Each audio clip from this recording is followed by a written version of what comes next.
ছবি লই লো কেউ স্টিল ছবিটা বিলে লই লো তার সাইডে দে সাইডে দে দিয়ে দে সবাইকে নমস্কার।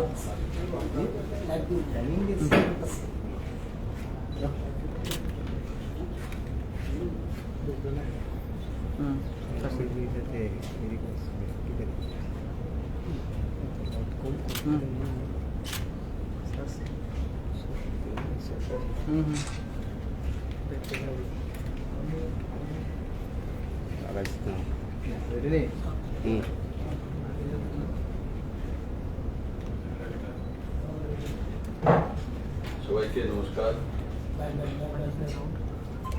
আমার সাংবাদিক বন্ধুরা, মাননীয় প্রধানমন্ত্রী শ্রী নরেন্দ্র ভাই মোদীর নেতৃত্বে দেশ লাগাতার এক নতুন দিশা নিয়ে এগোচ্ছে। আজকের যে ফলাফল, যে বিধানসভা ইলেকশন গুলো হয়েছে মণিপুরে, উত্তরপ্রদেশে, উত্তরাখণ্ড, গোয়া এবং পাঞ্জাব, এর মধ্যে 4টি রাজ্যে বিজেপি শাসিত ছিল এবং 4টি রাজ্যেই বিজেপি আবার জনাদেশ পেয়েছে।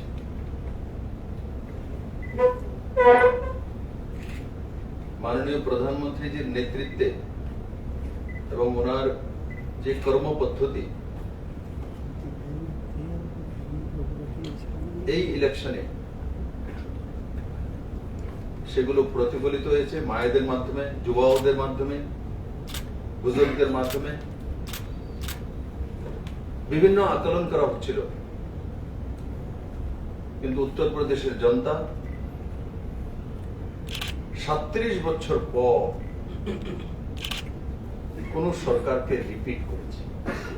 আফটার 37 ইয়ার্স আমি যোগীকে ধন্যবাদ জানাবো। কর্মঠ, নিষ্ঠাবান, স্বচ্ছ ব্যক্তিত্ব। আর ইউপি থেকে যেভাবে উনি গুন্ডারাজ, মাফিয়ারাজ, ভূমাফিয়ারাজ এই সবগুলো সমাপ্তি করে মাননীয় প্রধানমন্ত্রীর নেতৃত্বে ওনার সুকৌশল মুখ্যমন্ত্রীদের দায়িত্ব উনি পালন করেছেন, তার মধ্যে আজকে মোহর লাগিয়েছে উত্তরপ্রদেশের জনতা। সবচেয়ে বেশি বড় বিষয় হলো জাত পাত পন্থ যে টিকেট কিষাণ আন্দোলনের জন্য ধমকি দিচ্ছিল, তাকে পর্যন্ত হারতে হয়েছে উত্তরপ্রদেশে। পশ্চিম উত্তরপ্রদেশের বিষয়ে এক আবহাওয়া তৈরি করা হচ্ছিল যে জাটরা, কৃষকরা ভোট দেবে না, রেজাল্ট মিলেনি, কৃষকরা সবকিছু জানে। আসলিয়াতে কিষাণ সম্মান নিধির মাধ্যমে, এমএসপির মাধ্যমে কিষাণদের সঙ্গে কে দাঁড়িয়ে আছে? নরেন্দ্র ভাই মোদী আছে। আজকের এই উত্তরপ্রদেশে ইলেকশন দেখুন, পরিবারবাদ, জাতিবাদ, বংশবাদ और राजनीति के ব্যবসায়ীকরণ যে বাদ তৈরি করা হয়েছিল তা পরিসমাপ্ত হয়ে গেছে। উত্তরপ্রদেশের মানুষ যোগী এবং মোদীময় হয়ে গেছে। আমি তার জন্য উত্তরপ্রদেশের সমস্ত জনতা এবং ভারতীয় জনতা পার্টির নিষ্ঠাবান কার্যকর্তা যারা দিন রাত পরিশ্রম করেছে তাদের উপর সাধুবাদ জানাই। ত্রিপুরাবাসীর পক্ষ থেকে যদি উত্তরাখণ্ডে যায়, এমন ভাবে তৈরি করা হচ্ছিল ফ্রেমিং যে উত্তরাখণ্ডে তো বিজেপি 2, 4, 5টাই সিট থাকে, কিন্তু উত্তরাখণ্ডের জনতা আজকে প্রমাণ করে দিয়েছেন एक तरफा भारतीय जनता पार्टी प्रचंड थी। দেবভূমি, আর এই দেবভূমি মাননীয় প্রধানমন্ত্রীজির প্রিয় স্থল। আমরা সময় সময় দেখেছি মাননীয় প্রধানমন্ত্রী কেদারনাথে, বদ্রীনাথে, ওনার প্রিয় ভূমি এই দেবভূমি।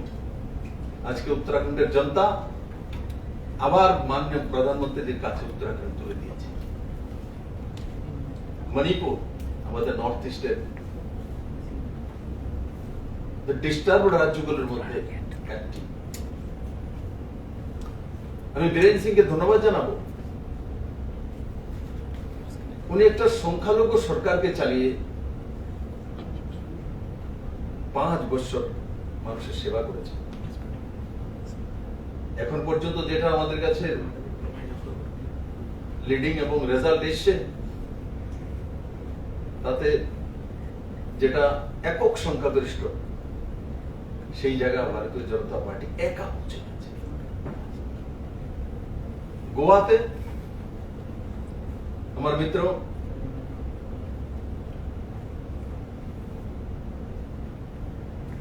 চিফ মিনিস্টার সামন্তজি, প্রমোদজি এমনিতে ডাক্তার, কিন্তু আজকে প্রমাণিত করে দিয়েছেন উনি রাজনীতিরও ডাক্তার। কেউ কল্পনা করেনি গোয়া তো ভারতীয় জনতা পার্টি একক সংখ্যাগরিষ্ঠের দিকে চলে গেছে। বিজেপির 4টি রাজ্যের মধ্যেই জনাদেশ মাননীয় প্রধানমন্ত্রীর যে কর্মশৈলী, ওনার যে সোচ, सबका साथ सबका विश्वास, सबका साथ सबका प्रयास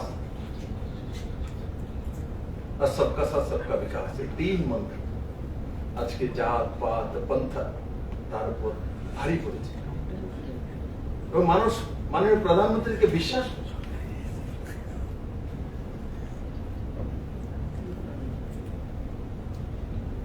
আসামে লোকাল বডি ইলেকশন হয়েছে, তারও রেজাল্ট এসে আপনারা দেখেছেন 82% উপরে সিট ভারতীয় জনতা পার্টি। আমাদের ত্রিপুরা তো লোকাল বডির ইলেকশন হয়েছিল, সিট আপনারা দেখেছেন, সবগুলো ভারতীয় জনতা পার্টি হয়েছে। আজকে মানুষ কি চাইছে? আচ্ছা, সশক্ত ভারত চাইছে, শক্তিশালী ভারত চাইছে। আর এবারে ইলেকশনের রেজাল্ট দেখুন, 5 রাজ্যে যাকেই দিয়েছে ঢেলে দিয়েছে একক সংখ্যাগরিষ্ঠ। ত্রিশঙ্কু 2 শঙ্কু তার স্থান নেই। তার মানে ভারতীয় ভোটাররা এখন সিদ্ধান্ত করার জন্য এমন জায়গা পৌঁছে গেছে, স্থায়ী সিদ্ধান্ত, গোড়া কেনা বেচা এগুলির পরিসমাপ্তি। আর কংগ্রেস যতটা আমি দেখেছি 1.5-2% কাছাকাছি চলে গেছে উত্তরপ্রদেশে,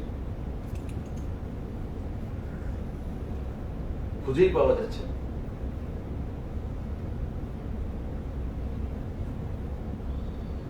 মুখ্যমন্ত্রী ক্যান্ডিডেট প্রিয়াঙ্কা গান্ধী ঘোষণা দেওয়ার পর 1.5-2% ভোট। তার মানে ভারতবাসী এখন পরিবারবাদকে মানে না। ভারতবাসী এখন মোদীর নয়া ভারত চাইছে। আমি আবারও এই 4 রাজ্যের আমাদের মুখ্যমন্ত্রীগণদের, বীরেন সিংজি মণিপুর থেকে, যোগী আদিত্যনাথজি উত্তর প্রদেশে, পুষ্কর সিং ধামি উত্তরাখণ্ড এবং প্রমোদ সাবন্তজিকে অনেক অনেক সাধুবাদ জানাই। এবং তার সঙ্গে সঙ্গে পাঞ্জাবে বিজেপি একলা প্রথমবার লড়ছে, ফার্স্ট টাইম, এটা দেখতে পাবেন। ওখানেও খুলে গেছে মোদীর রাস্তা। আমি আপনাদেরকে অ্যাডভান্স বলে দিতে পারি, বিজেপির রাস্তা খুলে গেছে পাঞ্জাবে। এই পবিত্র পাঞ্জাব মোদীকে চাইছে। আমাদের প্রদেশ সভাপতি পাঞ্জাবে ইলেকশন জিতে এসছেন, বিধায়ক হয়ে বিধানসভাতে যাবেন প্রদেশ সভাপতি। বিজেপি খাতা খুলে দিয়েছে একা।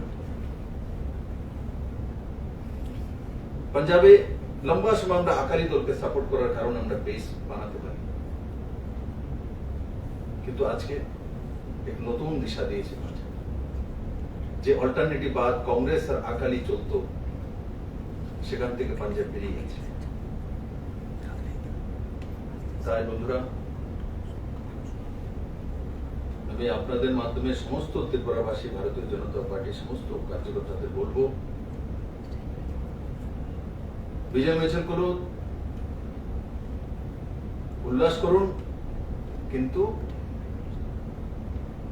মানুষকে সঙ্গে নিয়ে, ত্রিপুরার প্রতিটি মানুষকে সঙ্গে নিয়ে আমরা সরকারে আছি। আমাদের দায়িত্ব সবার জন্য কাজ করা, সবার জন্য ডেভেলপমেন্ট করা।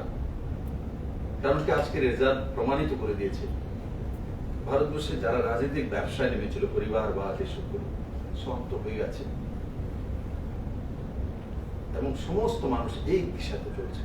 তার জন্য আমাদের দায়িত্ব আরো বেশি বেড়ে গেছে। সরকার এবং বিরোধী পার্টি দুটোটার ভূমিকাই আমাদের কার্যকর্তা এবং কর্মীদেরকে করতে হবে। সশক্ত সরকার দল, স্পষ্ট সরকার, স্বচ্ছ সরকার, ড্রাগস ফ্রি সরকার, করাপশন ফ্রি সরকার, যেভাবে এই চারো রাজ্যের মুখ্যমন্ত্রী দিয়েছেন তারই প্রতিফলন আজকে হয়েছে। আমি আবারও সমস্ত কার্যকর্তা সহ ভারতীয় জনতা পার্টির রাষ্ট্রীয় সভাপতি আদরণীয় জেপি নাড্ডাজিকে অনেক অনেক সাধুবাদ এবং ধন্যবাদ জানাই যে ওনার সাংগঠনিক নেতৃত্বে আজ আমাদের এত বড় জিত হয়েছে। এবং আমি আশা করি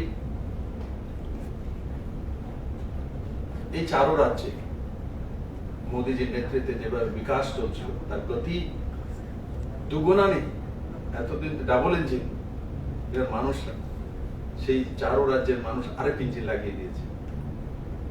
তো সেই গতি নিয়ে কাজ করবে এবং ভারতবর্ষের নতুন যে চেহারা তৈরি করার কল্পনা আমাদের প্রধানমন্ত্রী করে নিয়েছেন গতি শক্তির মাধ্যমে, সে নিশ্চিত সে গতি পাবে। ধন্যবাদ।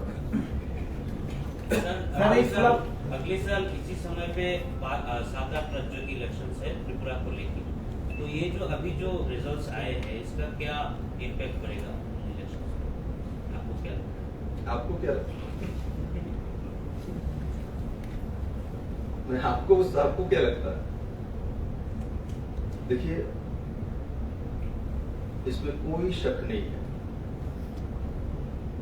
हम लोग अहंकार नहीं करते हैं, न करना चाहिए। मोदी जी एक नाम लिए विश्वास है भारत का, और भारत के लोग विश्वास के साथ चलते हैं, इसलिए मोदी जहां जीत वहां है। और जीत हमारे सेटिस्फेक्शन के लिए हम जीतते नहीं, हम काम करने के लिए जीतते हैं। आपने देखा होगा त्रिपुरा में पहले भी जीतते थे, सरकार थी, आज भी सरकार है, तब भी काम होते थे, आज भी काम होते हैं, तब भी नौकरी होती थी, आज भी नौकरी होती है, तब भी रेशनिंग व्यवस्था था त्रिपुरा में, आज भी है, सब में अंतर है। पहले भी जीके हॉस्पिटल थी, आज भी है, आज जीके हॉस्पिटल में ओपन हार्ट सर्जरी होती है, बाईपास सर्जरी होती है, बर्थ रिप्लेसमेंट होती है, न्यूरो सर्जरी। कुछ दिन में हम नेफ्रोलॉजी के डॉक्टर लाएंगे, जितना भी पैसे कि किसी को किडनी ट्रांसप्लांट के लिए या इसके बीमारी के लिए बाहर ना जाए, वही डॉक्टर है, वही नाचते हैं, वही जीबी है, वही बेटी है, सिर्फ सोच चेंज हो। इसलिए मैं आप लोगों को बोलूंगा, आकलन करिए। जनता आकलन करना जानती है। सभी बेटी को, माँ को पता है उसका घस का चूल्हा किसने दिया, घर में फ्री में पानी किसने दिया? 5 किलो करीब का चाल 80 करोड़ लोगों को कौन दे रहा है? घर के सामने का रोड प्रधानमंत्री सड़क योजना किसने दिया? घर के सामने लाइट किसने दिया? सौभाग्य योजना के माध्यम में फ्री बिजली किसने दिया कनेक्शन? ये सब लोग देखता है। पहले राशनिंग व्यवस्था में त्रिपुरा में 3 चीज मिलती थी, केरोसिन तेल, चावल और नमक। आज चावल मिलता है, नमक मिलता है, दाल मिलता है, सरसों तेल मिलता है, केरोसिन मिलती है, चीनी मिलती है, चपाता मिलता है, मसाला मिलती है, सामान मिलती है, आटा मिलता है, मैदा मिलता है, सोयाबीन मिलता है। तो क्या क्या नहीं मिलती? सेल्फ हेल्प ग्रुप के माध्यम से बहन लोग जो बनाती है उसको भी बेचने की व्यवस्था करती है। ये सबसे बड़ा उदाहरण है इस राज्य का। आज त्रिपुरा में महिला सशक्तिकरण की बात बोलते थे वो लोग, हम लोगों से ज्यादा बोलते थे, किंतु आज के इस महिला सशक्तिकरण असली कार्य मोदी सरकार करे। 33% रिजर्वेशन फॉर वुमेन, কিছু কিছু জায়গা তো 50% রিজার্ভেশন, মার্কেট স্টল সেখানে 50% রিজার্ভেশন। তার জন্য আলাদা হসপিটাল শিশু মার জন্য, তাদের কোলাটারাল ফ্রি মানে গ্যারান্টার ফ্রি ঋণ দেওয়া, আর অনেক ব্যবস্থা 400 কোটি টাকা খরচ করে রাষ্ট্র সরকার শুরুয়াত করতে যাচ্ছে। মহিলাদেরকে যে যেখানে আছে ডাবলিং ইনকামের যোজনা বানিয়ে রেখেছে। 50% মহিলা, কিন্তু 50% মহিলার কাছে অধিকার নেই ত্রিপুরা রাজ্যে, আজকে পেয়েছে। তো আমি আশা করি আগামী দিন যে নির্বাচন হবে সেই নির্বাচনও আজকে যেটা হয়েছে সেই পরিণতি মানুষ দেখবে, কারণ মানুষ মোদিকে চেয়েছে। কয়েকজন বিধায়ক দল থেকে বেরিয়ে অন্য দলে চলে গেছে। এই যে তোমার ড্যামেজটা, এই ড্যামেজটা কিছু কন্ট্রোল হলো এইভাবে এই ফলাফল দিয়ে? দেখুন আপনি কোথায় ড্যামেজ নিয়ে বসে আছেন? আপনি ড্যামেজ হয়ে গেছেন। ও ড্যামেজ বাই ইলেকশন হলো, সরি আমাদের এখানে লোকাল বডি ইলেকশন হলো, সবগুলো বিজেপি জিতেছে। বিজেপি ব্যক্তি বড় না, দল বড়, সংগঠন বড়। ত্রিপুরা মানুষ এটা জানে, বোঝে। আচ্ছা, 5 রাজ্যের নির্বাচন, 4টার মধ্যে বিপুল জয়। উত্তরপ্রদেশকে আলাদা করে গুরুত্ব দেওয়া হচ্ছে কেন? উত্তরপ্রদেশ বড় প্রদেশ, তার জন্য সবাই আমি কেন, আপনিও তো দিচ্ছেন। আপনি বলছেন না কেন সবচেয়ে বড় জিত তো উত্তরাখণ্ড হয়েছে? আমি তো বলি উত্তরাখণ্ডে সবচেয়ে বড় জিত হয়েছে। উত্তরাখণ্ড তেমন একটা প্রচারে আসে আপনারও, কারণ কি উত্তরপ্রদেশ বড় প্রদেশ, 80 লোকসভা সিট, স্বাভাবিক। উত্তরপ্রদেশ থেকেই প্রাইম মিনিস্টার আসে, ইক্কা দুক্কা ছোড়ে দিলে উত্তরপ্রদেশ থেকে প্রাইম মিনিস্টার আসে, তার জন্য উত্তরপ্রদেশের ভ্যালু বেশি। আগামী দিনে উত্তরপ্রদেশ থেকে প্রাইম মিনিস্টার হওয়ার সম্ভাবনা আছে? এখনো তো আছে, বারাণসী থেকেই মাননীয় প্রধানমন্ত্রী, উত্তরপ্রদেশ লন্ডন থেকে থোড়ে যায়, বারাণসী থেকে প্রধানমন্ত্রী। ও কই গেছে? আমিও তো উদয়পুর থেকে আমার জন্ম, আমি তো বনমালীপুর থেকে। তা আপনি বলবেন ওখান থেকে এসছে, বনমালীপুরে জেগে বলুন বলে আমার বিষয় ঢুকতে দেবেন আপনি? আমাদের মুখ্যমন্ত্রী যাচ্ছ, ও তো বারাণসীর কাশী বাবার নগরী। ওর মাননীয় প্রধানমন্ত্রীকে আমি যতটা জানি উনি শিখুন, স্বভাবটা দেখুন মাননীয় প্রধানমন্ত্রী এমনই বিন্দাস, উদার করে সবকিছু দেন। তো উনি ওই জায়গায় দাঁড়িয়েছেন, বাবার জায়গাতে দাঁড়িয়েছেন। আজকে বারাণসী যাত্রা আমি গিয়েছি, আগেও বারাণসী গিয়েছিলাম, এবারও গিয়েছি, পরিবর্তন করে দিয়েছে। আজকে নির্বাচনের ফলাফলের পরে কংগ্রেস মুক্ত ভারতবর্ষ এই কথাটা বারবার শোনা যাচ্ছে এবং রাজ্যে কংগ্রেস দলকে ঢেলে সাজা করার জন্য চেষ্টা চলছে। কি করবেন রাজ্যে বর্তমান কংগ্রেস পরিস্থিতি? দেখুন কংগ্রেস এখন রাজনীতিতে প্রসঙ্গই নেই, রাজনীতিতে প্রসঙ্গই নেই। ঢেলে সাজান যারা যারা ঢেলে সাজান, আগে নিজেরা সেজে নিক, খোঁপাটা লাগে। চলো ধন্যবাদ।